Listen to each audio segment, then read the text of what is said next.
सावन माह की कहानी। एक समय की बात है, किसी गांव में एक बूढ़ी अम्मा अपने बेटे के साथ रहती थी। माँ बेटे बहुत मेहनत मजदूरी करके अपना गुजारा करते हैं। एक बार बूढ़ी अम्मा के मन में विचार आया कि अब उसका पुत्र विवाह के योग्य हो गया है, अब उसे अपने लिए बहू ले आनी चाहिए। कुछ समय बाद बूढ़ी अम्मा ने अपने बेटे का विवाह एक सुशील कन्या से कर दिया। उसकी बहू बहुत सुंदर, सुशील और संस्कारी थी। वो रोज़ सुबह जल्दी उठकर घर की साफ सफाई कर स्नान आदि करती और भगवान शिव का अपने घर में ही पूजन करती। विवाह के कुछ समय बाद सावन का महीना आया। बूढ़ी अम्मा की बहू भगवान भोलेनाथ की अनन्य भक्त थी। उसके मन में ये विचार आया कि वो सावन के महीने में मंदिर जाकर शिवलिंग पर जल अर्पित करे। अपने मन में आए इस विचार को उसने अपनी सास से कहा, माता जी, सावन का महीना शुरू हो गया है। मैं शिव मंदिर जाकर पूजा पाठ करना चाहती हूँ, शिवलिंग पर जल अर्पित करना चाहती हूँ। लेकिन बूढ़ी अम्मा ने उसे मना कर दिया। कहा, घर में ही पूजा कर लो, मंदिर जाने से समय बर्बाद होगा। इतने समय में घर का सारा काम हो जाएगा। ये बात सुनकर बहू बहुत उदास हो गई, लेकिन कुछ नहीं कर सकी।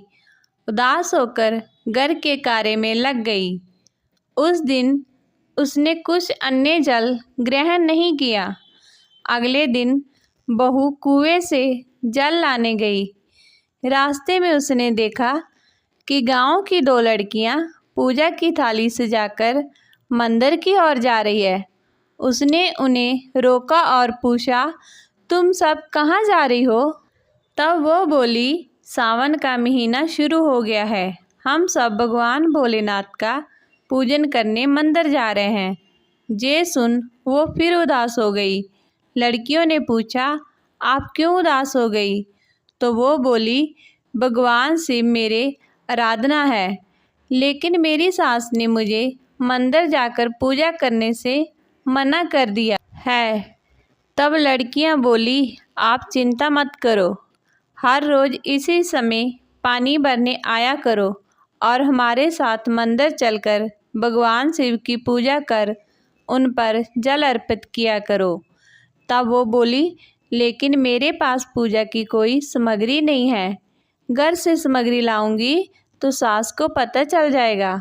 तब लड़कियां बोली, कोई बात नहीं, आप हमारी पूजा की सामग्री से पूजन कर लेना। ये सुनकर वो बहुत खुश हुई और रोज़ उनके साथ मंदिर जाने लगी, जहाँ वो शिवलिंग पर जल चढ़ाती और भक्ति भाव से भोलेनाथ की पूजा करती और उनसे कहती, मैंने अपनी सास से ये बात छुपाई है, इसके लिए मुझे क्षमा कर दीजिएगा। ऐसे ही पूरा सावन का महीना बीत गया। सावन के अंतिम दिन उसने सोचा, पूरा महीना मैंने इन लड़कियों की पूजन सामग्री से पूजा की है, आज तो मुझे अपना कुछ भोलेनाथ को अर्पित करना ही चाहिए। ऐसा सोचकर उसने अपनी नाक से सोने की नथ उतारी और उसे धोकर शिवलिंग पर अर्पित कर दिया और पूजा करके घर आ गई। घर आकर वो अपनी सास से नज़र छिपाकर इधर उधर घूम रही थी, क्योंकि वो जानती थी कि उसकी नाक में नथ ना देखकर सास जरूर पूछेगी कि नथ कहाँ गई। ऐसे ही दोपहर हो गई।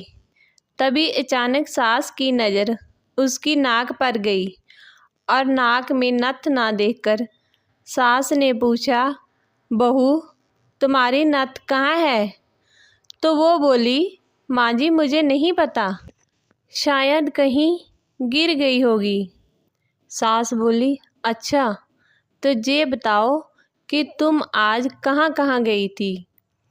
वहीं जाकर ढूंढ लेंगे। बहू बोली, मैं सुबह पानी भरने गई थी, तब तक तो मेरी नाक में नथ थी। इसके बाद मैं उपले थापने गई थी। सास बोली, चलो वहीं चलकर देखते हैं। दोनों वहां पहुंचे जहां बहू ने उपले थापे थे।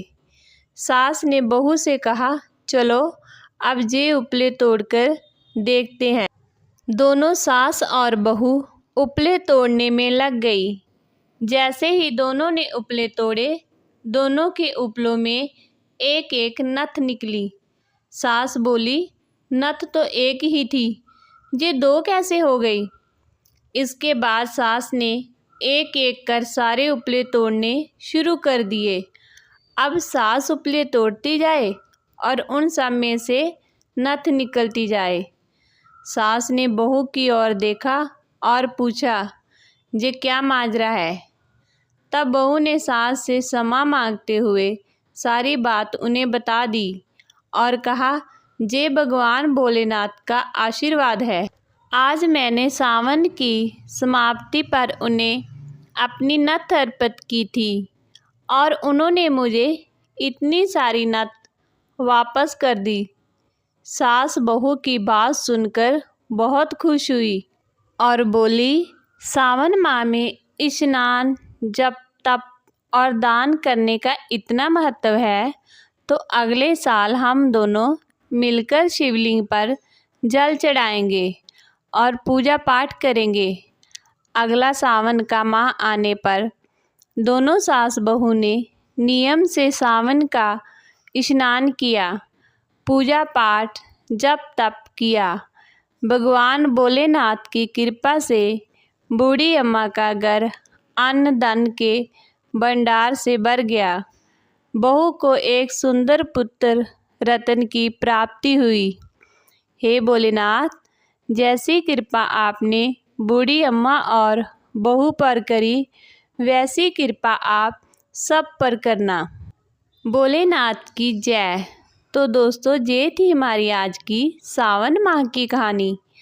अगर आपको आज की कहानी अच्छी लगी हो तो प्लीज़ वीडियो को लाइक करना, शेयर करना और चैनल को सब्सक्राइब करना बिल्कुल नहीं भूलना। और हाँ, कमेंट में ओम नमः शिवाय ज़रूर लिखना। Thank you for watching.